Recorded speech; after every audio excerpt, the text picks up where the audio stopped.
What's up, everyone? I'm Zach with Prospectrix. I'm here on the mat with Ryan Lilley as he gets ready for his upcoming fight on January 31st at Upnext Fighting. We talked about his mindset, his journey so far, and what his next fight means to him. Let's get into it. Welcome to the Prospectrix interview. Can you start by telling us your name, age, and the weight class you fight at? My name is Ryan Lilley, fighting at Bantamweight and Featherweight, and 36 years old. For people who might not know you yet, how could you describe yourself as a fighter and as a person? For a fighter and a person, I always show up to fight. I come game. I give it my all.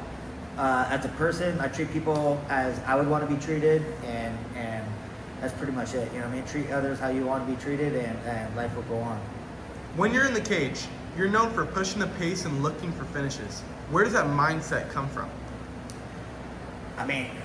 I'm at Boss Ruben's Elite MMA, Boss Ruben gave me that mind style, My first coach, Randy Katami, told me my first fight, amateur fight, he's like, when I tie a dog to a leash, and he's tied to a tree for a week, and I cut that leash, what does that dog do? He goes and bolts right. He's like, I want you to go to bolt.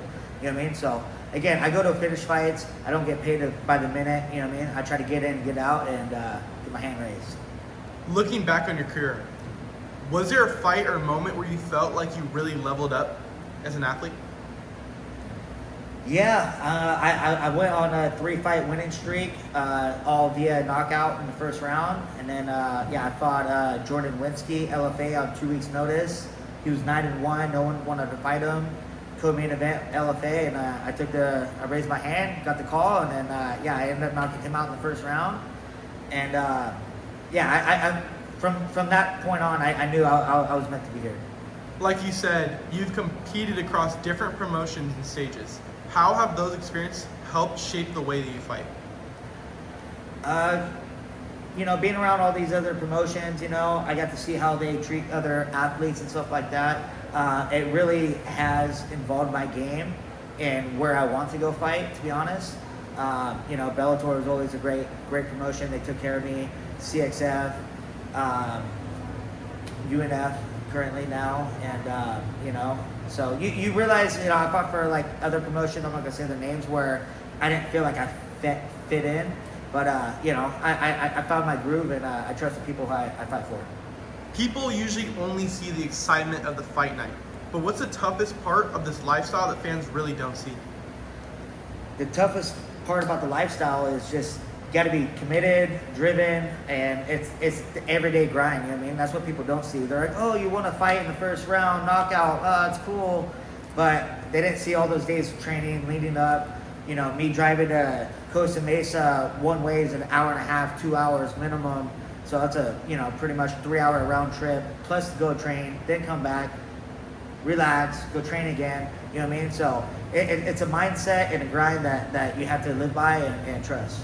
Who has had the biggest influence on you as a fighter, whether it's coaches, teammates, or lessons you learned the hard way? The biggest influences in my life, I would say Boss. Like me growing up with Boss, like having him in my corner made me like pretty much who I am. He would say some crazy shit to me in the back locker room. He's like, Ryan, what's the worst thing that's gonna happen? You're gonna get knocked out? You're not even gonna feel it. I'm like, why are you telling me that right now? You know what I mean? My pro debut, I had Don Fry and Boss Rutten in my pro debut corner. You know what I mean? 2 heavyweight legends, UFC Hall of Famers. But yeah, Boss Rutten, my mom, and of course my fans, but my mom was always like my number one fan, and she could be in the nosebleeds and I'd just hear her yelling no matter what. You know what I mean? So rest in peace, Mom. I still love you. As you get closer to a fight, what goes through your mind when preparing mentally?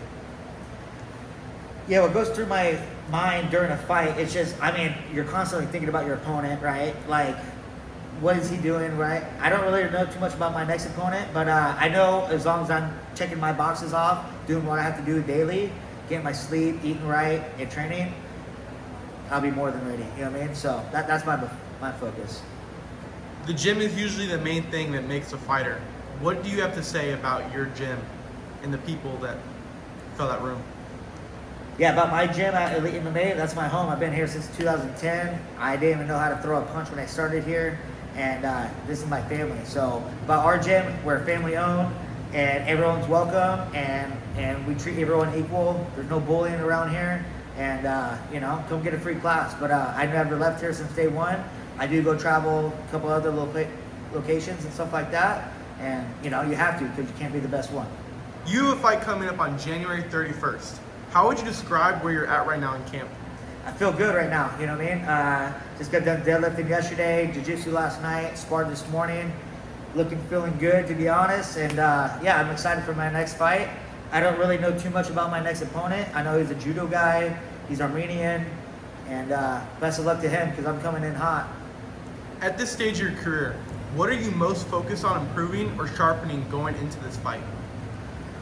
Yeah, at this point in my career, to be honest, I mean, I've had over 40 cage fights, so hopefully this one goes good. If not, I might call it, you know what I mean? But I'm going to give it my all. I'm training my ass off, and just focusing on what I need to do daily and mentally prepared, you know what I mean? So you can be the best shape in your life, but if you're not mentally prepared, it might not go your way, you know? This game's about inches. It's a younger man's sport, and I'm going to give it my all. January 31st, UNF.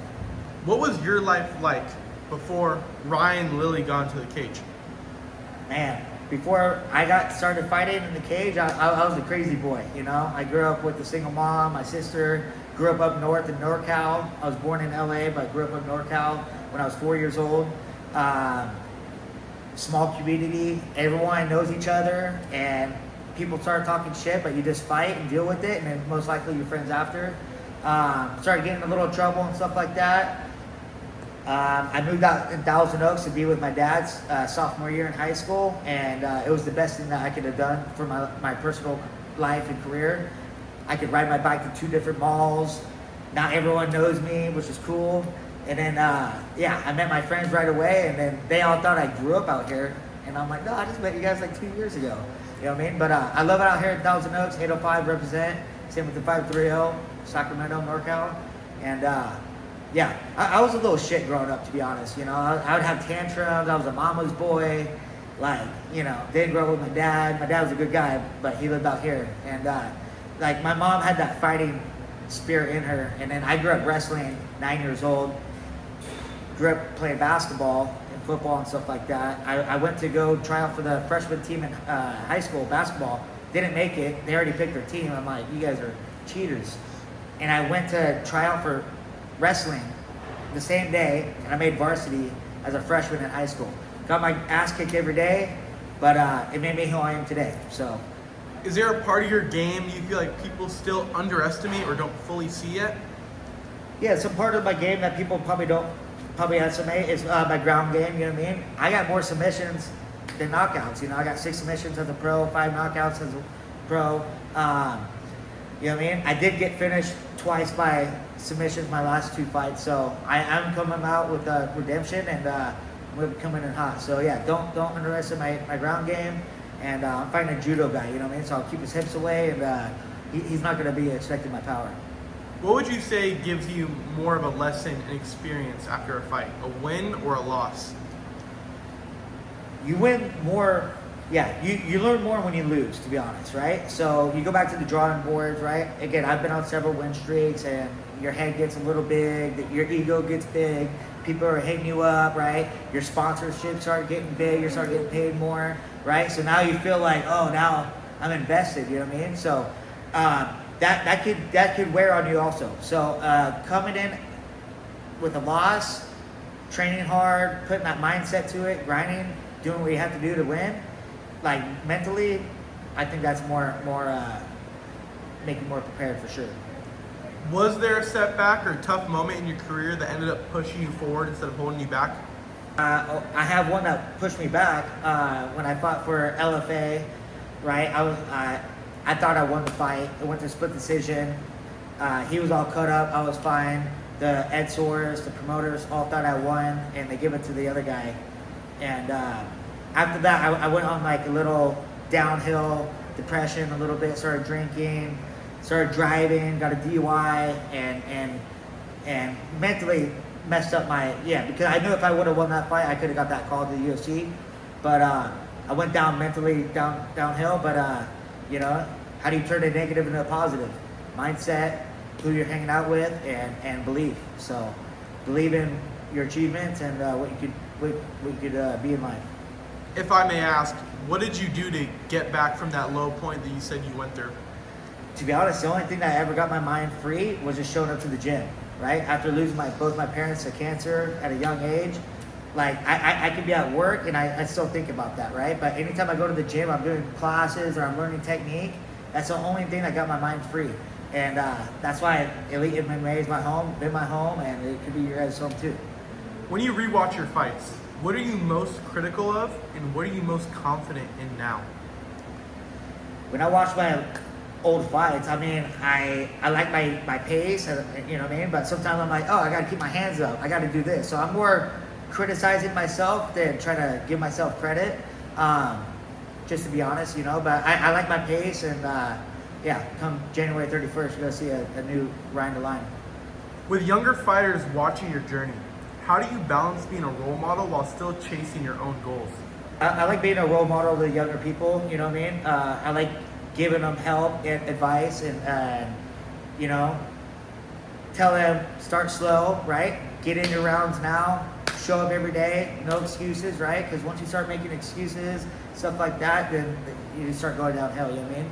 I've helped a lot of fighters coming up, by the way, getting them fights and title fights even, and making them their own professional fighters. So I do like helping people, and yeah, I mean, I love giving back. Prospectrix is about giving light to fighters and their stories and why they get on the mat. What does fans' investment to you mean as an athlete? A fan's investment, I mean, you pay to watch me fight or come watch me fight, you're gonna get an action-packed fight no matter what. I mean, out of my professional record, I got 9 first-round finishes. You know what I mean? A lot of them were against high-level people. You know what I mean? So again, like I said previously, I don't get paid by the minute, right? I get paid to get in there and get the hell out. So I'm either main event, co-main event, fight of the night, knockout of the night. You're gonna get some action-packed when I'm in the cage. Going to that, finally, on January 31st, what do you want fans to remember about Ryan Lilley after that fight? Fans are going to remember me after January 31st as a lion. I didn't get that nickname because I wanted it. I got it because I chose it. You know what I mean? I got to give it to me. And yeah, a lion's going to be eaten, ready to eat, and it's hunting season. You know what I mean? So they're going to remember a action-packed fight, and yeah, Ryan's getting his hand raised January 31st. Thank you for your time, Ryan. Can't wait to see your fight. My man, thank you.